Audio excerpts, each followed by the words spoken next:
Hello, everyone, and welcome to this week's episode of VNture Podcast. And I'm your host, Taros113, along with the co-host, MR. Thank you all for tuning in. This week, we have something a little bit different in store, as MR and I are going to be discussing, reviewing, all sorts of smaller niche VN titles we've read this past month. This episode is going to be more of a smorgasbord of us running through the titles in a speed round spree. Exactly, a lightning round. And some of those titles, I have to admit, I never found a time to properly sit down. So that idea for an episode gave me an excuse. Okay, let's find all the titles I've been postponing and read them. So why don't you kick us off, MR? First one up, what have you been reading? And what a title to start with. I've read Too Small to Matter. And this is a title we've got an email about from a small indie dev studio, and it has a demo on Steam. So I went in not expecting much, and I have to say it has a lot of potential. Now, granted, in its current state, it's very unpolished. Importantly, which is very important for me, you need to get your world building intact. Okay, so set the stage. You have a story about animal adventure, an exodus, and a journey to the promised land. From the standpoint of a mouse, you stumbled upon a helmet and you travel across a river into what will be the promised land that will be the best region to prosper, right? And that is a very interesting concept in which you encounter very unnatural things. In this case, it was a helmet you use as a boat, and you meet other animals to join in your arc, quite literally. Now, what is inconsistent about the world building is how they refer to things. I hoped they will retain the animal perspective of not knowing how to name things. So, for example, it's a shell, but sometimes in this demo, they refer to it as helmet. But that would imply animals know human terms. The same goes to humans. Some of the times they refer to them as two-legged giants, sometimes as humans. Please get your world building in order. It has so much potential. MR harping on the world building. You know your advice best. You know exactly what would fix things up. And it's funny how much, how can I say, the typical title I tend to like is a journey in which you gather a team. And it's exactly this. And it's in the form of an animals grant you, but ultimately every single member of your posse adds to your ship and the abilities to traverse, because it has some light gameplay elements, okay? So once you meet a certain animal that wants to join you, maybe they will help you traverse the river and deal with some obstacles along the way. Like, damn, that's a cool concept. Please, more. So yeah, a lot of potential, but the current state needs some polish, okay? It's still a demo, right? It's still very early in development. It is still a demo, but yeah, exactly. Okay. But that's nice. It looks cute. I love how you have the animals, and it's a little animal, and you go across, and like you mentioned, you're building up your group of friends to explore more of the world. Exactly, and it has a great gameplay loop in which every single member of your party contributes to that party success. Hell yes, that's what you need. Exactly. Nice. Okay, and it has some gameplay too, so how much of a VN it is a little up for debate, right? Yeah, exactly. It has some slight gameplay in which it's a side scroller, automatic side scroller, in which you need to avoid obstacles down the river. That's your main travel in a helmet down the river. That's it. That's fair enough. Not too complicated. All right. Very cool. As for me, we're still going. We're speed round. We're going to spree through here. I read a title called Carpe Diem, and well, its sequel, Carpe Diem Reboot.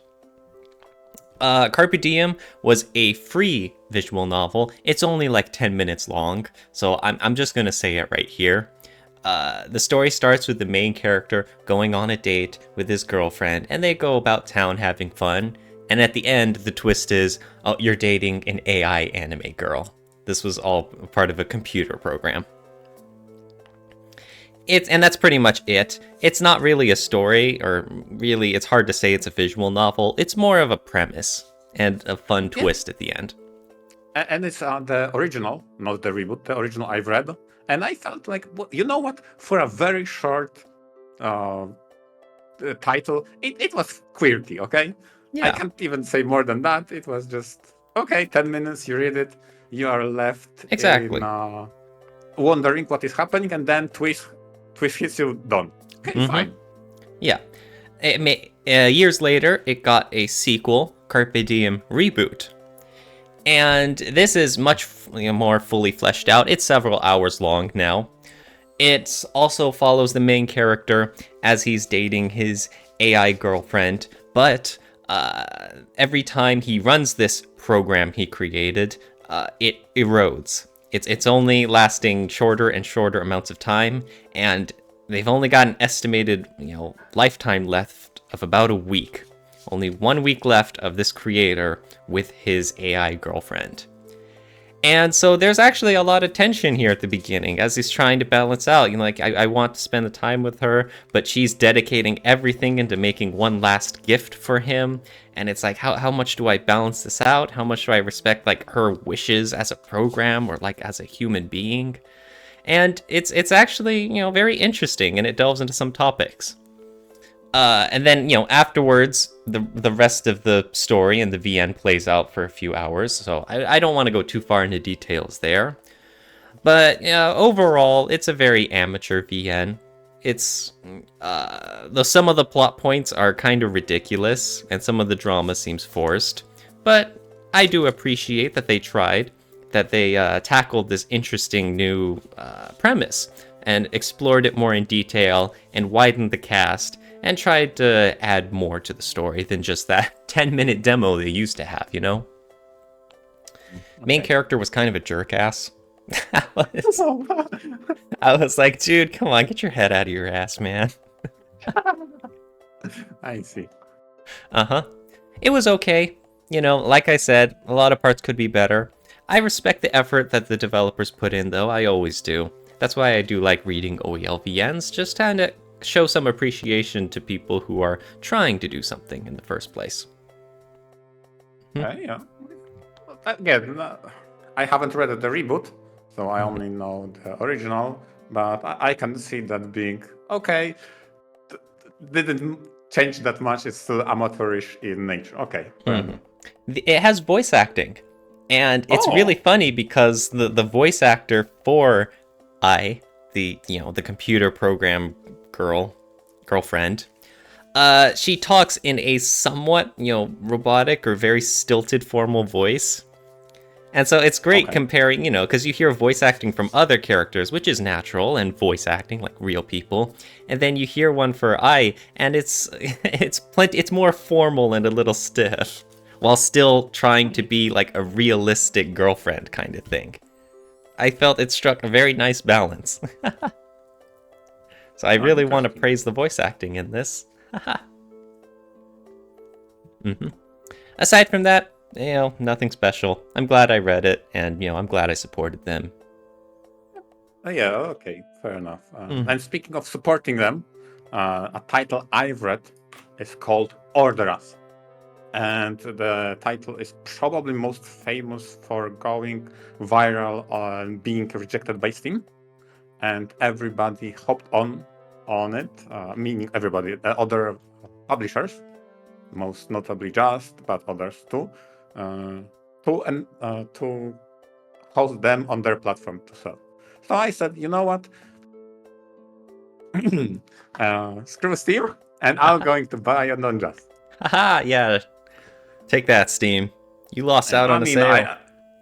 Whenever I have an opportunity to not buy a VN on Steam, I do that, especially on Just, because they are my go-to platform of choice. And I finally got around to play the title. That's so controversial. It was so controversial they had to be rejected from Steam. And you know what? It's fine. I see absolutely no controversy in that. I don't. But again, it's so weird and arbitrary how they decided that. But for the title itself, you are a manager of a very seedy restaurant in which you quite literally can order stuff as a part of the menu, right? So it's a ritzy establishment, let's say it like that, okay? And I have to say, I was very surprised how clever the writing is in some of the parts. I did not expect that. I am most surprised because this title is very short. The drama is about you managing the restaurant. You have two hires, two employees, and those two are dysfunctional in some weird ways. Okay, one character has no concept of uh, knowledge, not knowledge of age behavior, and the other character is very disobedient. Okay, so you have to choose. You have one choice in the game, and that dictates the rest of the story. So you follow one of those two characters. Who to fix first? Let's say. Okay, one of those characters, the disobedient one, man, that the dialogue, whoever wrote it, was just perfect. Chef's kiss. There are two instances I remember very, very well. One is the ace scene they wrote was a battle of wits, control, and it's just so playful and funny. And it's just like it was joy to read. That was very interesting that they portrayed personalities of both the protagonist and the character. But the second, probably the one dialogue I was way more impressed by, is the protagonist directly confronts the other character. I want to make this business work. I need to fix your disobedience. How can we do it? And it just doesn't land. They refuse to engage in the topic. So over the course of the discussion, they go into the backstory, where she's from, etc. And they bring the topic of, my family this, and my family was gardening.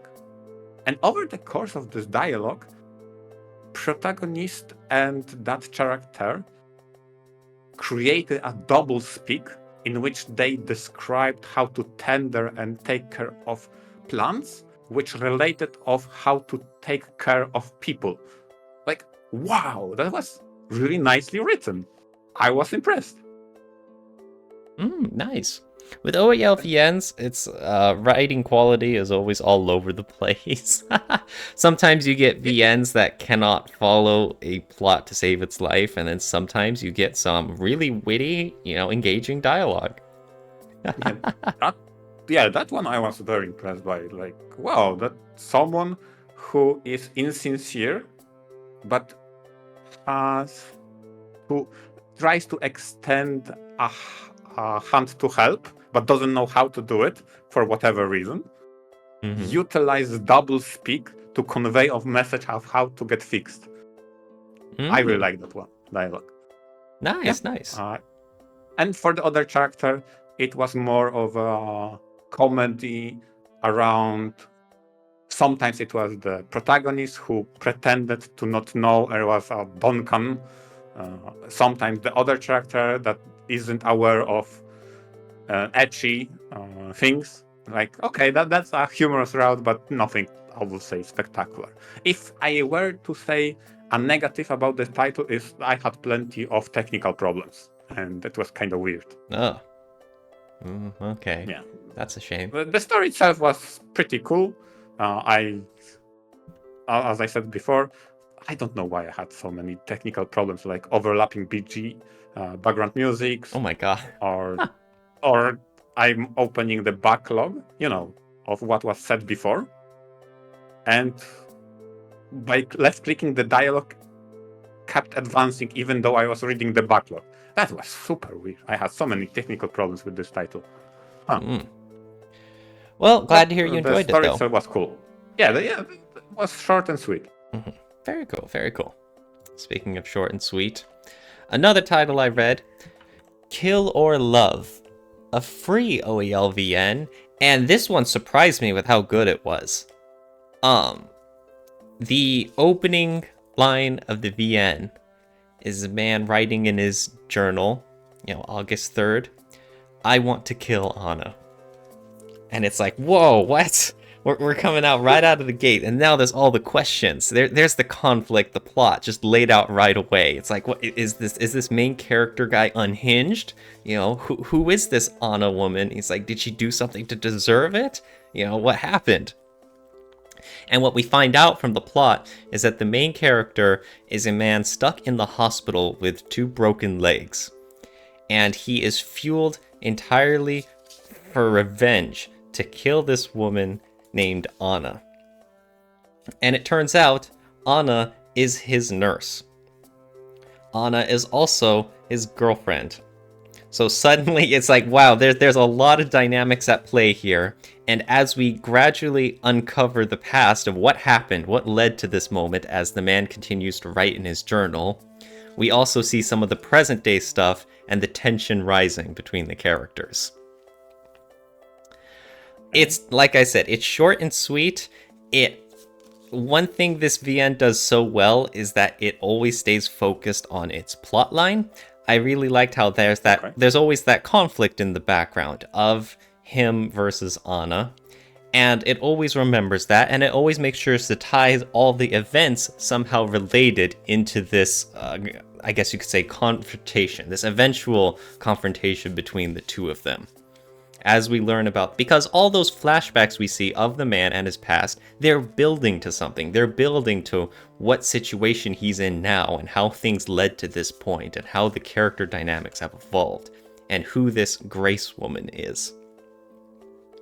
I really like stories that are very focused, and, this VN, Kill or Love, holds itself tightly to the reins, and I really like that. Even though it's... feel like... Oh, yeah, go ahead. Yeah, I have a question. Do you feel like the hook was very good at immediately starting off, I'm going to kill Anna? Yes, it was very effective. Okay. Right off the bat, an opening like that, it sets the stage for a lot, where we question a lot of things too, because it has to do with this main plotline. Like I mentioned, at the first.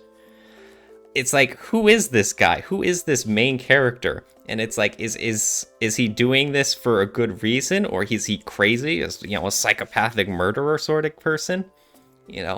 Why is it so weird that his girlfriend, who he's going to kill, is acting all sweet and doting over him?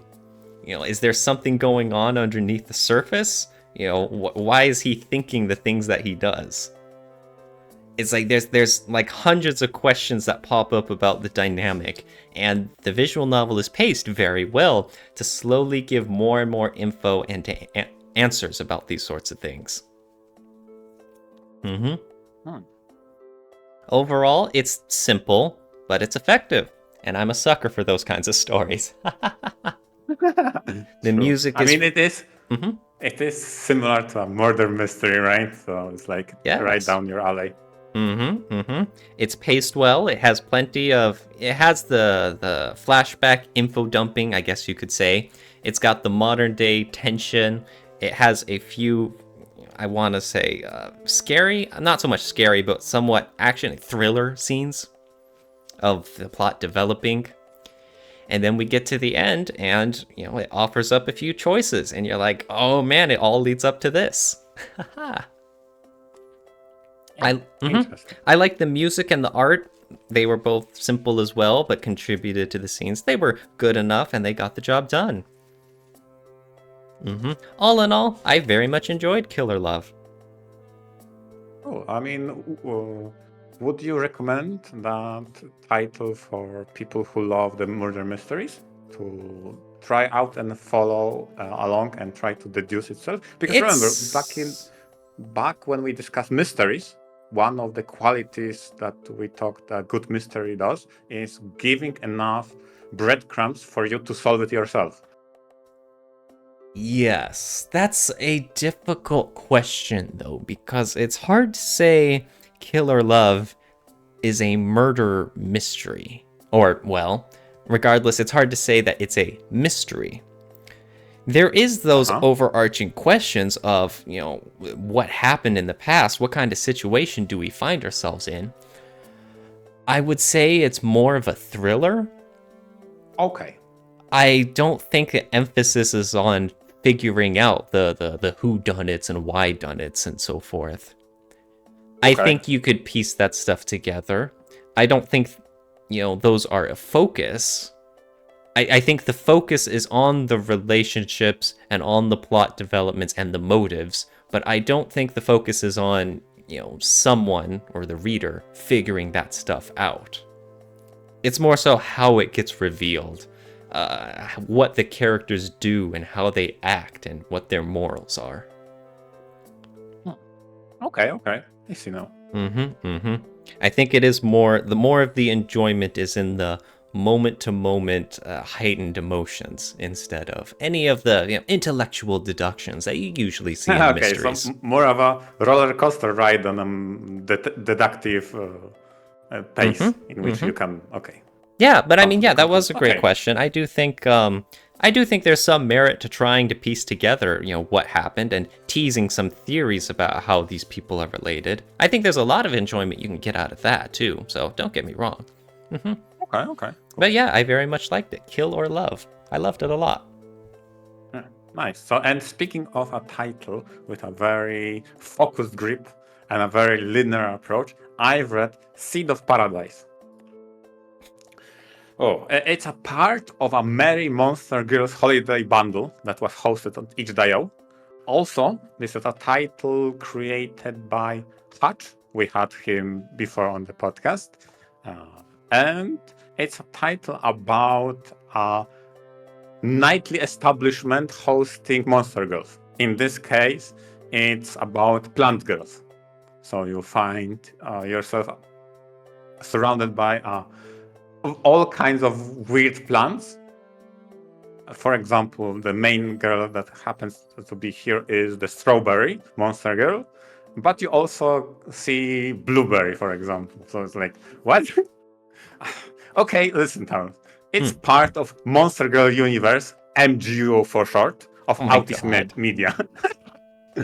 So they have a lot of fun with coming up with different kind of monster girls, okay? I didn't know there's that many plants for all the berries, but apparently I'm now enlightened, okay? It was very, very short. It referenced a lot of other characters from other titles in that circle by the Autism Media, so the company that Hutch has, and created the titles under that umbrella. Pretty cool, pretty funny. I think it was around maybe half an hour, because I read it today just before the recording. Like, okay, that's the definition of the tryout, like, for this episode. Like, I thought I will start it and maybe talk about it, that I started that one, but apparently I ended it so fast. I'm like, oh, okay. So I guess this is it. Okay. Oh boy, okay. I don't know what else to add. It's very straightforward, very linear. Yeah. There is absolutely no choices. It's a kinetic one. Okay. This sort of title isn't usually up your lane, right? Yeah. I mean, the Monster Girl part is.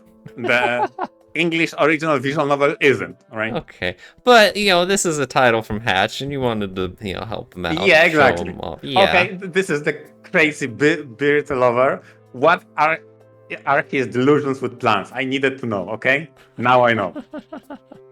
Okay. I don't know if I'm better off knowing, but I know now, okay? All right, and now we can put this experience, behind us, now having learned a few worldly lessons and coming out wiser for it all, huh? Yes, exactly.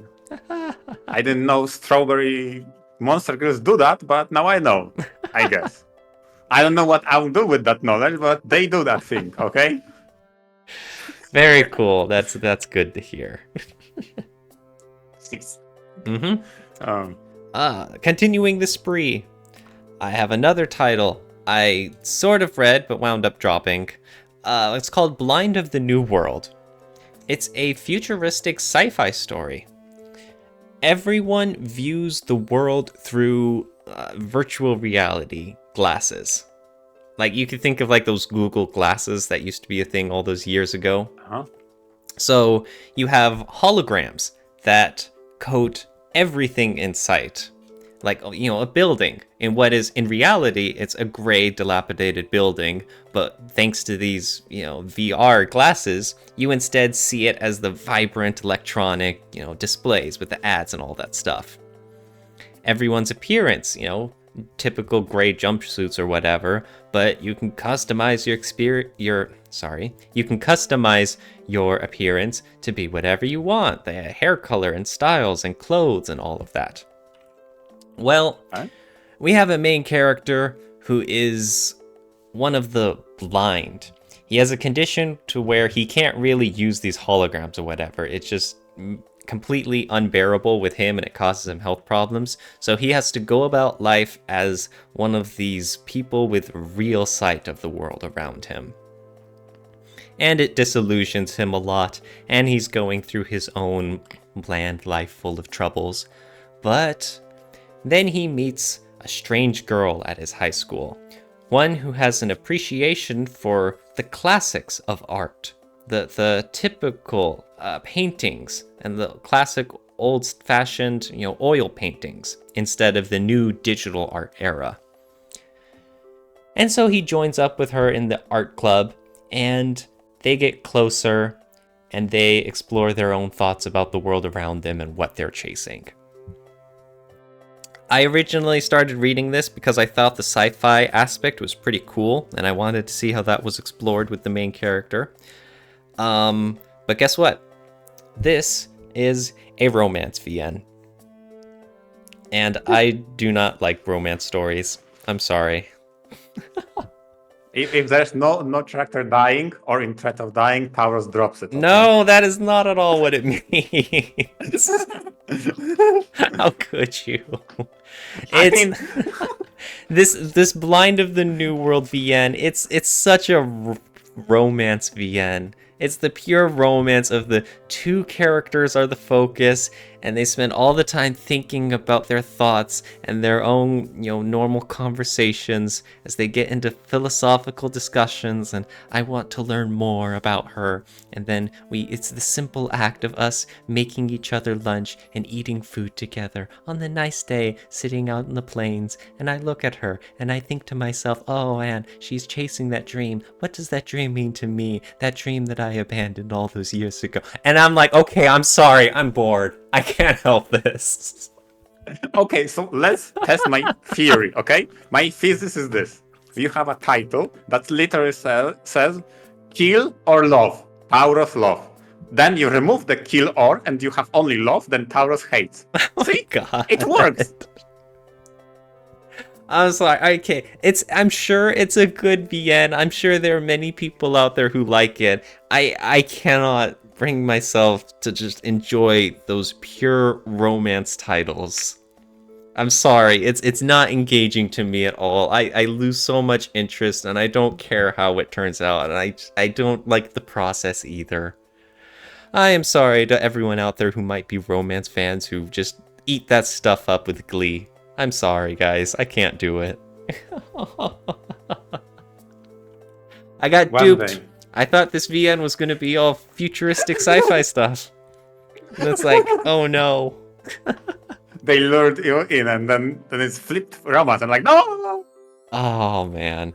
It was a cool premise. You have the Google glasses, the whole world being something different in the one main character who sees the world for what it really is. I thought there was so much you could do with it. Oh. Write in the comments, I want Tauros to have a Valentine's Day in VN's review. Please write that in the comments. What are you doing, man? Okay. But speaking of love, holy hell, I did not anticipate I would have such a transition, because that's the main topic about my title, Fires at Midnight. It's about love. It's a very twisted premise, because this is a story set in a world in which when people make love, but without having been in love, they burn. They burn. Yeah, Really? yeah. Wow. So the story progresses. The story is about a protagonist and his partner, and together you start in a place before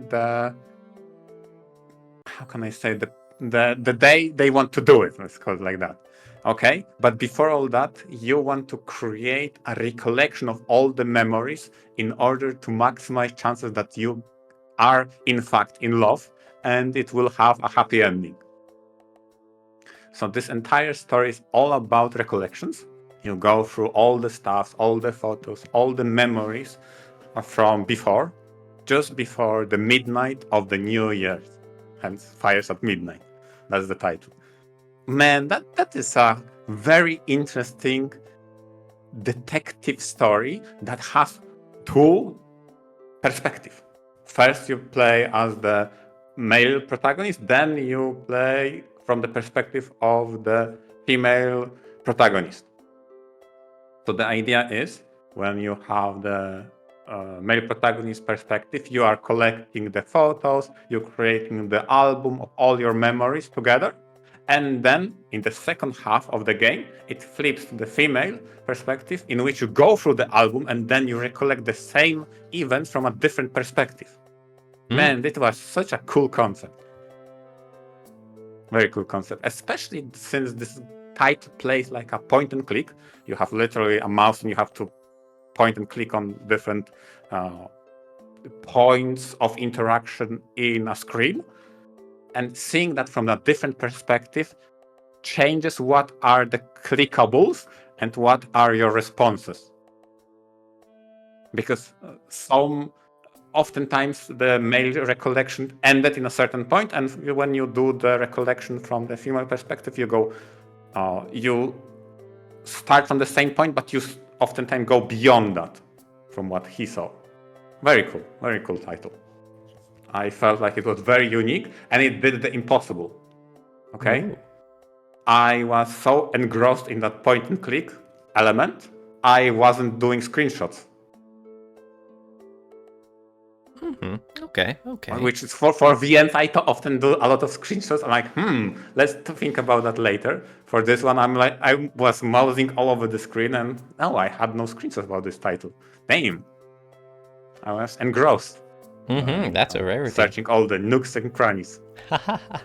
I wanted to say, I love how vibrant the art is. Very, very cool. Although some parts are trippy because one of the arcs in this title was, what if we make a drug that makes us in love, and it's kind of gray area, right? So some of the vibrant colors are overdone to sell that. But damn, I really like the art style and the messaging in the title. That's very clever. People were very careful about the relationship because there was a risk of not surviving. Think what? Hell, that was interesting concept. Nice. Very cool. We burned through a lot of VNs in this episode, huh? Yeah, we did. We truly went on a spree. Oh yeah. So thanks to all our listeners for listening in, and tell us if you like this style of format when we blaze through a lot of titles. And on that note, thanks everybody, and venture out. Venture out.